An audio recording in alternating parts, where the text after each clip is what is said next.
வணக்கம். தமிழ் ஃபுட் கார்னரில் இன்னைக்கு இனிப்பு பிடி கொழுக்கட்டையும் மோதக கொழுக்கட்டையும் பண்ண போகிறோம். இந்த கொழுக்கட்டையில் எள்ளு தேங்காய் துருவெல்லாம் சேர்த்து பண்ணியிருக்கிறதுனால நல்லா சாஃப்டாகவும் டேஸ்ட்டாகவும் இருக்கும். 2 நாள் வரையுமே கெட்டு போகாமல் நல்லாயிருக்கும். இப்போ எப்படி பண்ணுறதுன்னு பார்க்கலாம். 2 கப் இடியாப்ப மாவு எடுத்து வச்சுருக்கேன். இதுக்கு பதில் நீங்கள் கொழுக்கட்டை மாவு இருந்தாலும் எடுத்துக்கோங்க. ஸ்டவ்வில் ஒரு பேன் போட்டு நல்லா சூடு பண்ணியிருக்கேன். இந்த மாதிரி நல்லா சூடு பண்ணிட்டு தான் நம்ம எள்ளை வறுக்கணும். 2 டேபிள் ஸ்பூன் கருப்பு எள்ளு எடுத்து வச்சுருக்கேன். அதை இந்த பேனில் சேர்த்துட்டு எள்ளு சுத்தமான எள்ளாக எடுத்துக்கோங்க. எள்ளு நல்லா படப்படன்னு பொரியுது. இந்த மாதிரி பொரியிற அளவுக்கு எள்ளை வறுத்துக்கணும். இந்த எள்ளை எடுத்து தனியாக வச்சிடலாம். அதே பேன்லேயே 1/2 டேபிள் ஸ்பூன் நெய் சேர்த்து நெய் உருகுனதும் அதில் 4லேருந்து 5 டேபிள் ஸ்பூன் தேங்காய் துருவல் சேர்த்து நல்ல நெய்லேயே வதக்கிக்கலாம். இந்த மாதிரி நெய்லேயே வதக்கிட்டோம்னா கொழுக்கட்டை சாப்பிட்றதுக்கு நல்லா டேஸ்ட்டாக இருக்கும். தேங்காய் துருவலோட கலர் லைட்டாக மாறி இருக்குது. இந்த மாதிரி நெய்லேயே வதக்கிக்கணும். நான் இன்றைக்கி தேங்காய் துருவல் சேர்த்துருக்கேன். இதுக்கு பதில் நீங்கள் தேங்காவை சின்ன சின்ன துண்டுகளாக கட் பண்ணி நெய்யில் வதக்கி சேர்த்தாலும் அதுவும் டேஸ்ட்டு நல்லாயிருக்கும். இப்போ இந்த தேங்காய் துருவலை தனியாக எடுத்து வச்சுக்கலாம். இந்த கப்பில் 2 கப் மாவு எடுத்திருக்கோம். 1 கப்புக்கு 3/4 கப் வெல்லம் சேர்க்கணும். 2 கப் எடுத்துருக்கிறதுனால இதில் 1/2 கப்பு வெல்லத்தை இதில் சேர்த்துக்கலாம். எந்த கப்பில் மாவு எடுக்கிறோமோ அதே கப்லேயே எல்லாத்தையும் நம்ம அளந்துக்கணும். இப்போ தண்ணி சேர்க்கணும். 1 கப் மாவுக்கு 1.25 கப்பு தண்ணி சேர்க்கணும். நம்ம 2 கப் மாவு எடுத்துருக்கிறதுனால 2.5 கப் தண்ணியே இதில் சேர்த்துக்கலாம். வெல்லம் இந்த தண்ணியில் நல்லா கொதித்து கரைஞ்சி வரட்டும். இப்போ வெல்லம் நல்லா கரைஞ்சிருச்சு. இதை வடிகட்டிக்கலாம்.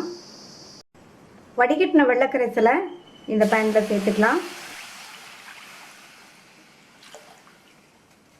இது கூட வாசனைக்கு 1/2 டீஸ்பூன் ஏலக்காய் பவுடர், 2 பிஞ்ச் உப்பு, 2 டீஸ்பூன் நெய், அடுத்து நெய்யில் வதக்கின அந்த தேங்காய் துருவலை சேர்த்துக்கலாம். வெள்ளக்கரைசல் நல்லா கொதிக்குது. ஸ்டவ்வோட தீயை குறைச்சிட்டு நம்ம எடுத்து வச்ச 2 கப் மாவையும் பரவலாம் இந்த மாதிரி கொஞ்சம் கொஞ்சமாக சேர்த்து கட்டிப்படாமல் கிண்டிக்கணும்.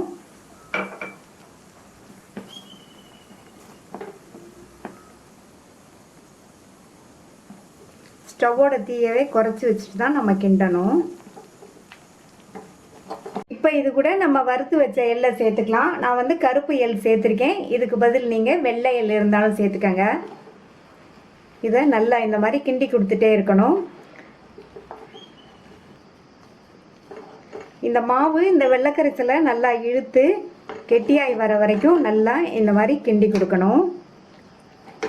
மாவு நம்ம சேர்த்த வெள்ளக்கரைசலாம் நான் நல்லா இழுத்து கெட்டியாகி வந்திருக்கு. கடாயில் ஒட்டாமையும் வந்திருக்கு. இப்போ இதை இறக்கி வச்சு ஆற விட்டுறலாம். மாவு ஓரளவுக்கு ஆறி இருக்கு. இதை வேறு பிளேட்டுக்கு மாற்றிட்டு இப்போ இதை நல்லா ஒன்றா பிசைஞ்சுக்கலாம். இப்போ மாவை நல்லா பிசைஞ்சிட்டோம். இந்த கொழுக்கட்டையை நம்ம 2 விதமாக பண்ணலாம். பிடி கொழுக்கட்டையும் பண்ணிக்கலாம், அல்லது இந்த மோல்டு வச்சும் பண்ணிக்கலாம். ஃபஸ்ட்டு இந்த மோல்டு வச்சு நம்ம கொழுக்கட்டையை ரெடி பண்ணிடலாம். இந்த மோல்டில் லைட்டாக நெய் அப்ளை பண்ணிவிட்டு நம்ம இந்த மாதிரி எல்லா பக்கமும் லைட்டாக இந்த மாதிரி ஸ்ப்ரெட் பண்ணி விட்டுக்கணும். நான் நெய் ஸ்ப்ரெட் பண்ணியிருக்கேன். நீங்கள் இதுக்கு பதில் ஆயில் வேணாலும் கொஞ்சமாக சேர்த்து இந்த மாதிரி ஸ்ப்ரெட் பண்ணி விட்டுக்கோங்க. இப்போ இதை க்ளோஸ் பண்ணிடலாம்.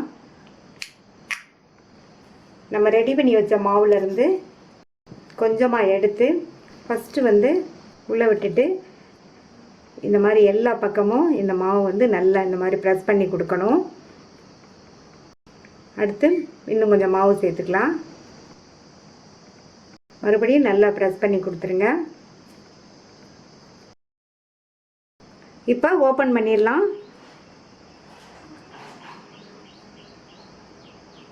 நல்ல சூப்பரான ஷேப்பில் நமக்கு கொழுக்கட்டை கிடச்சிருக்கு. இதே மாதிரி மற்ற கொழுக்கட்டைகளையும் ரெடி பண்ணிடலாம். மோல்டு வச்சு கொழுக்கட்டைகளை ரெடி பண்ணியாச்சு. அடுத்து பிடி கொழுக்கட்டை ரெடி பண்ணிடலாம். கையில் லைட்டாக நெய் அப்ளை பண்ணிவிட்டு இந்த அளவு மாவை எடுத்து வச்சு இந்த மாதிரி கொஞ்சம் நீளமாக திரட்டிக்கணும். இதில் நம்மளுடைய விரல்களை இப்படி பதிய வச்சுட்டா பிடி கொழுக்கட்டை வந்துடும். இதே மாதிரி எல்லாத்தையும் ரெடி பண்ணிடலாம். கொழுக்கட்டைகள் ஆவியில் வேக வைக்கிறதுக்கு ரெடி ஆயிடுச்சு. இப்போ வேக வச்சிடலாம். இட்லி தட்டில் காட்டன் துணி போட்டு ரெடி பண்ணி வச்ச மோல்டு கொழுக்கட்டைகளை எடுத்து வச்சுருக்கேன். இட்லி பாத்திரத்தில் தண்ணி நல்லா கொதிச்சிட்ருக்கு. கொழுக்கட்டையை இதில் வச்சுட்டு ஸ்டவ்வை மீடியம் ஃப்ளேமில் வச்சுருங்க. இது வெந்து வர்றதுக்கு 15லேருந்து 18 நிமிஷம் ஆகும். அதுக்கப்புறம் பார்க்கலாம். இப்போ 18 நிமிஷம் ஆச்சு. எல்லா கொழுக்கட்டையுமே நல்லா வெந்துருச்சு. இப்போ இதை வெளியில் எடுத்து வச்சு ஆறுனதுக்கப்புறமா பிளேட்டுக்கு மாற்றி வச்சிடலாம். ரொம்ப ரொம்ப சுவையான ஈஸியாக பண்ணக்கூடிய இனிப்பு பிடி கொழுக்கட்டையும் மோதக கொழுக்கட்டையும் ரெடி ஆயிடுச்சு. ட்ரை பண்ணி பார்த்துட்டு உங்கள் கமெண்ட்ஸை சொல்லுங்கள்.